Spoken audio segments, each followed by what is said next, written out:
তুমি যত আশা করে কবুতর নিতেছো এই কবুতরটা অত ভালো নাও হইতে পারে, কিন্তু ও খুবই মনে করেন কনফিডেন্ট।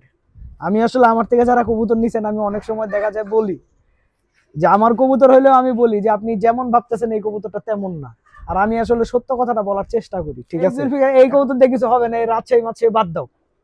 কিন্তু আমি পরে বলছি না, ইনশাল্লাহ এটা দিয়ে ভালো কিছু করছি। এই কবুতরটাকে সুস্থ করার জন্য আমি ডেল্টাসন দিছি অর্ধেক, পেনভিক দিছি অর্ধেক, একটা ক্যালটেট দিছি, একটা এবিয়ন দিছি।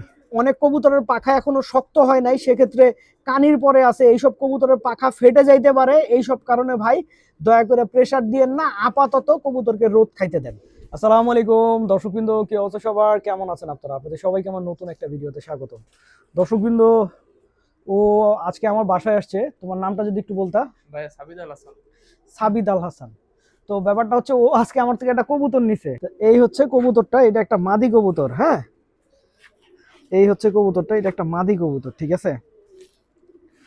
তো এইটা আমি কিছুদিন আগে সেল পোস্ট দিছিলাম, তো ওর পছন্দ হয়েছে, নিছে। ওরে যদিও আমি বলছি যে তুমি যত আশা করে কবুতর নিতেছো এই কবুতরটা অত ভালো নাও হইতে পারে, কিন্তু ও খুবই মনে করেন কনফিডেন্ট।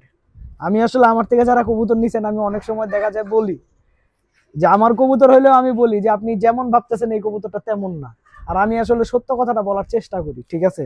এখন ওর আবার এই কবুতরটার ব্যাপারে ও খুব কনফিডেন্ট। এখন তুমি এই কবুতরটার ব্যাপারে কেন কনফিডেন্ট আমাদেরকে একটু বলো। আমার বাসায় এই প্যাটার্নের যে এরকম মানে পেয়ারিং যাবে এরকম একটা নর আছে। আমি মনে করি যে ওর সাথে দিলে ও কিছু করতে পারবে। এটা আমার প্রতি মানে অগাধ বিশ্বাস। অগাধ বিশ্বাস। অগাধ বিশ্বাস, এই জন্য আমি কৌতুকটা নিয়েছি। এখন ব্যাপারটা হচ্ছে কি, এরকম বিশ্বাস থেকেই কিন্তু কবুতরের জেনারেশন তৈরি হয়। এখন যেমন একটা কথা আপনাদেরকে বলি, আপনারা সবাই আমার জুলফিকার কবুতর কম বেশি চিনেন। তো আমাকে যারা আসলে কম বেশি গাইডলাইন দেয় তারা কিন্তু আমার জুলফিকার কবুতরটা বাদ দিয়ে দিছিল, বলছিল যে আমি এই জুলফিকার এই কবুতর দিয়ে কিছু হবে না, এই রাজশাহী মাছাই বাদ দাও। কিন্তু আমি পরে বলছি না, ইনশাল্লাহ এটা দিয়ে ভালো কিছু করবো। তা আল্লাহ পরে করাইছি, কতটুকু করাইছে আপনারাই ভালো জানেন। তো এখন একটা কথা হইতেছে, আত্মবিশ্বাস অনেক বড় একটা বিষয়, আত্মবিশ্বাস রাখতে হবে, ঠিক আছে? সামনে আল্লাহ আসলে পথ দেখাই দিবে। আর একটা ঘটনা, একটা ইনসিডেন্ট আমার লফটে ঘটছে।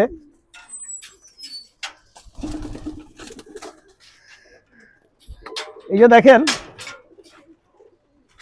আমার এই কবুতরটার পায়ে কিভাবে যেন আসলে কবুতরটা অনেক ব্যথা পাইছে, বুঝছেন? এই যে দেখছেন কবুতরটা দাঁড়াইতে পারতেছে না, অবস্থা কিন্তু সিরিয়াস খারাপ। এটা আমার একটা মেন লাইনের বাচ্চা।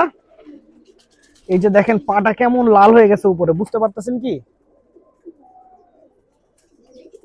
পা কিন্তু খুব লাল হয়ে গেছে। তো আমি যে কাজটা করছি এই কবুতরটাকে সুস্থ করার জন্য আমি ডেল্টাসন দিছি অর্ধেক, পেনভিক দিছি অর্ধেক, একটা ক্যালটেট দিছি, একটা এবিয়ন দিছি।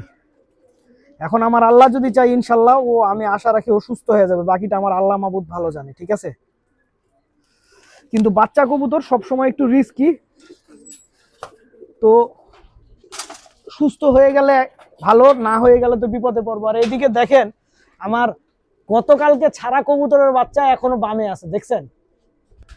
আমার এত বিরক্ত লাগতেছে এদের উপরে। 14টা বাচ্চা কালকে রাতে বামে ছিল, এখন আছে মনে হয় 1টা 2টা 3টা 4টা 5টা 6টা 7টা 8টা, এখনো 8টা আছে, মানে 4টা নামছে। তো আমার কাছে কেন জানি মনে হয় এই যে যেই কবুতরের বাচ্চাটার পায়ে সমস্যা আমি দেখাইলাম, এই কবুতরটা মনে হয় বামেই ছিল, আমার কাছে এটা মনে হইতেছে। আর এইদিকে আবহাওয়ার অবস্থা কিন্তু খুব একটা ভালো যাইতেছে না। ভাদ্র মাস আইসা পড়ছে, কবুতরের মোল্টিং এখনো ঠিকঠাক মতো শেষ করতে পারি নাই, কবুতর এখনো বাইরেও বের করতে পারি নাই। মোটামুটি চ্যালেঞ্জিং একটা সময় আসলে পার করতেছি। আর অনেকেই আসলে এই মুহূর্তে আমাকে জিজ্ঞেস করতেছেন, ভাই কবুতর কিভাবে ফ্লাই করাবো, কবুতর কিভাবে ফ্লাই করাবো। ভাই দেখেন, কবুতর আমার হিসাবে এখন ভাদ্র মাস চলতেছে, কবুতর ছুটটা দেন, কবুতর বাইরে ছাড়েন, কবুতর মনে করেন আপনার টুকটাক ডাকাডাকি করবে, হালকা পাতলা বামে যাবে, ভাদ্র মাসের রোদ খাবে, কবুতরের পাখা শক্ত হবে, তারপরে ভাই কবুতরের ফ্লাইং এর কথা ভাববেন। কবুতরের ফ্লাইং এর এখনো সময় হয় নাই, যখন সময় হবে তখন ফ্লাইং নিয়ে চিন্তা করেন, সময়ের আগে বেশি চিন্তা করতে যায়েন না। আর যদি এখন কবুতর ফ্লাইং করাইতে যান তাহলে যেই ঘটনাটা ঘটবে সেটা হচ্ছে, দেখা যাবে যে কবুতরের পাখা এখনই দুর্বল হয়ে যাবে, তারপরে হচ্ছে অনেক কবুতরের পাখা এখনো শক্ত হয় নাই, সেক্ষেত্রে কানির পরে আছে, এইসব কবুতরের পাখা ফেটে যাইতে পারে। এইসব কারণে ভাই দয়া করে প্রেসার দিয়েন না, আপাতত কবুতরকে রোদ খাইতে দেন।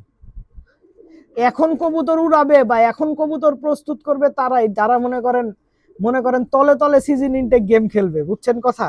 এখন এই বিষয়ে আর কিছু বললাম না, আর কথা বাড়াইলামও না। দর্শকবৃন্দ, ভিডিওটা আমি এখানেই শেষ করছি। আপনারা সবাই ভালো থাকবেন, 5 ওয়াক্ত নামাজ পড়বেন। আসসালামু আলাইকুম।